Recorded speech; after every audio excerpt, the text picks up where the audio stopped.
So today we will learn about the DNA fingerprinting methodology.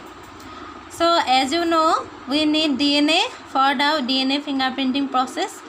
To get DNA, we have to extract it, we have to isolate it from our cell. Okay.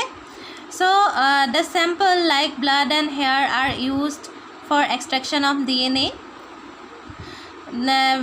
Usually the blood cells or blood samples are used for this purpose. So the DNA at first will be isolated from the blood cells, and this double stranded DNA is then used for the further processes. Okay. কি কলো যে DNA আমি DNA fingerprinting কৰিবৰ কাৰণে DNA লাগে, গতিকে DNA আমি ক'ৰ পাম? কোষৰ পৰা। কোষ মানে আমি তেজ বা আমাৰ চুলিৰ পৰা আমি সেই কোষবিলাক সংগ্ৰহ কৰিম। বিশেষকৈ তেজৰ নমুনা লোৱা হয় DNA ফিংগাৰপ্ৰিণ্টিঙৰ ক্ষেত্ৰত। তেজৰ নমুনাৰ পৰা তেজৰ কোষৰ পৰা আমি কি কৰিম? DNA পৃথক কৰিম। DNA পৃথক কৰিবৰ কাৰণে এই কোষবিলাকক আমি চেণ্ট্ৰিফিউগেশ্যন বা আমি নিম্ন ঘনত্ব কেন্দ্ৰ প্ৰসাৰণ কৰিম।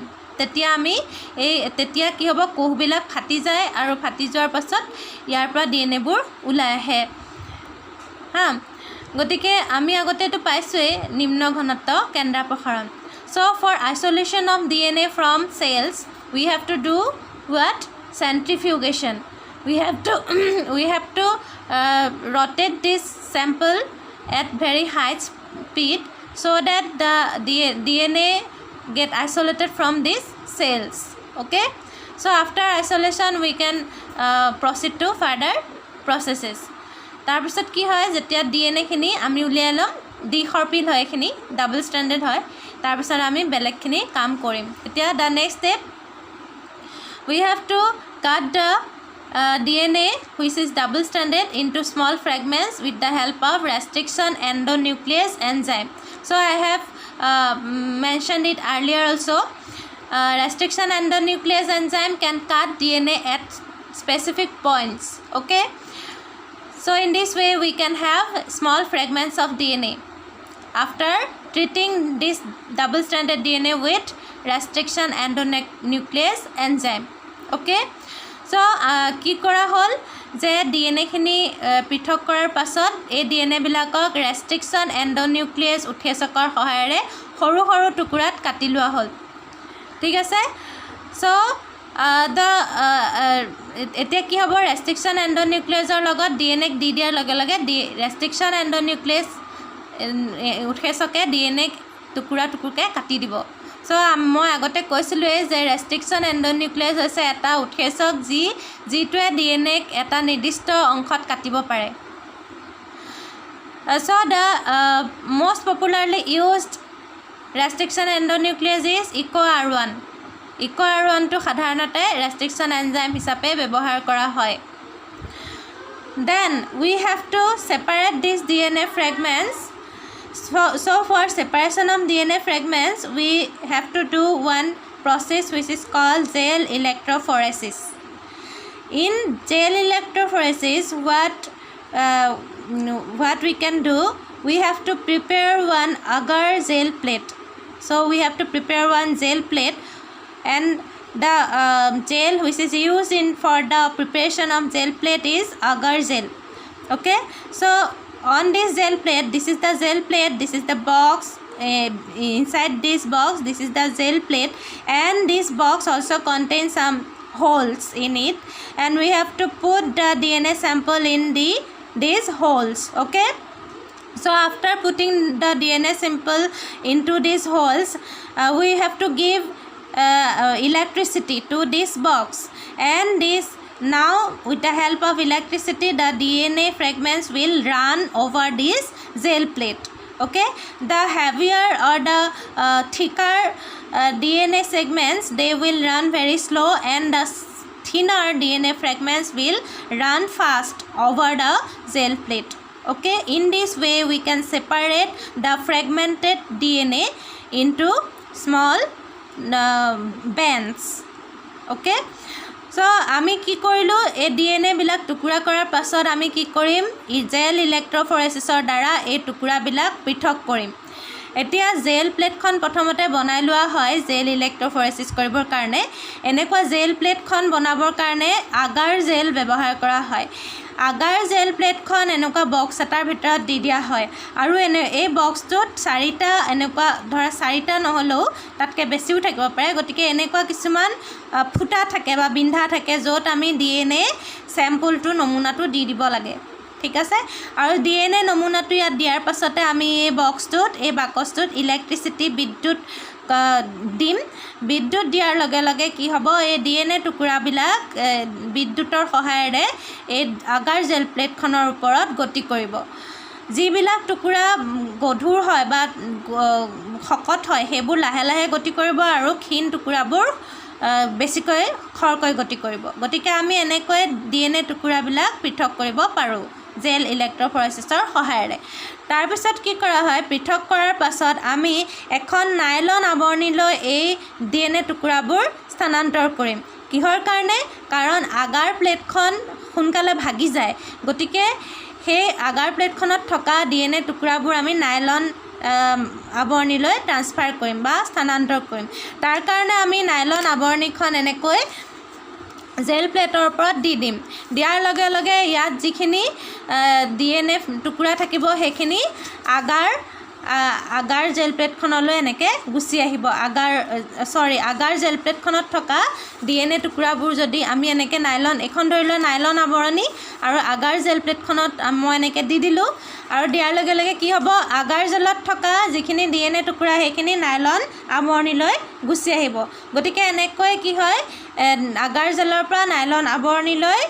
DNA টুকুৰাবোৰ স্থানান্তৰ কৰা হয় ইয়াকে কয় সাউদাৰ্ণ ব্লটিং প্ৰক্ৰিয়া সাউদাৰ্ণ নামৰ বৈজ্ঞানিকজনে এই প্ৰক্ৰিয়াটো ওলাইছিলে কাৰণে এই নামটো হৈছে সাউদাৰ্ণ ব্লটিং প্ৰক্ৰিয়া so what we will do after separating the DNA fragments we have to transfer these DNA fragments into nylon membrane because the agar gel plate is not very fragile it can break very easily so we have to transfer the DNA fragments into nylon cover or membrane so we have to put this nylon membrane over this gel plate like this and obviously what will happen the fragments will get transferred to this nylon membrane and this process of transferring the fragments into nylon membrane is called Saudern blotting method.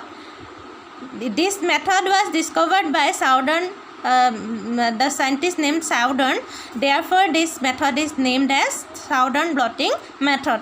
So after transferring the DNA fragments into nylon membrane what we have to do এই nylon মেমব্ৰেনখন তাৰপিছত আমি এটা বক্সত দি দিম আৰু তাৰ লগত আমি ৰেডিঅ' এক্টিভ প্ৰ'ববিলাক চিহ্নবিলাক মিলাই দিম ঠিক আছে so we after transferring the DNA fragments into nylon membrane this nylon membrane we will put it to a box and we will mix it with the radioactive DNA probes মানে তেজস্ক্ৰিয় অনুসন্ধান হ'ব লাগিছিলে দেই অনুটো থাকি গ'ল অনুসন্ধান চিহ্ন আমি ইয়াৰ লগত মিলাই দিম then so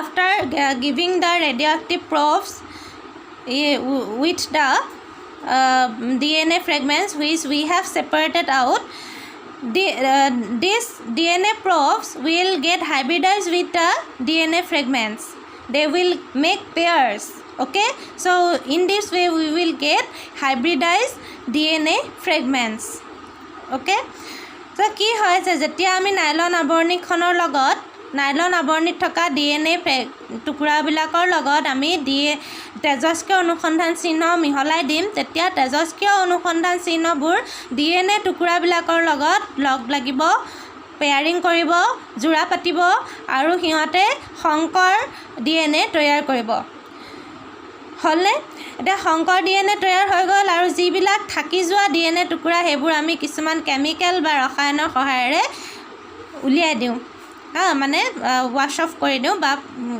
এই বক্সটোৰ পৰা উলিয়াই দিওঁ So কি হয় after formation of the hybrid DNA, the extra DNA fragments which are then washed off with the help of chemicals.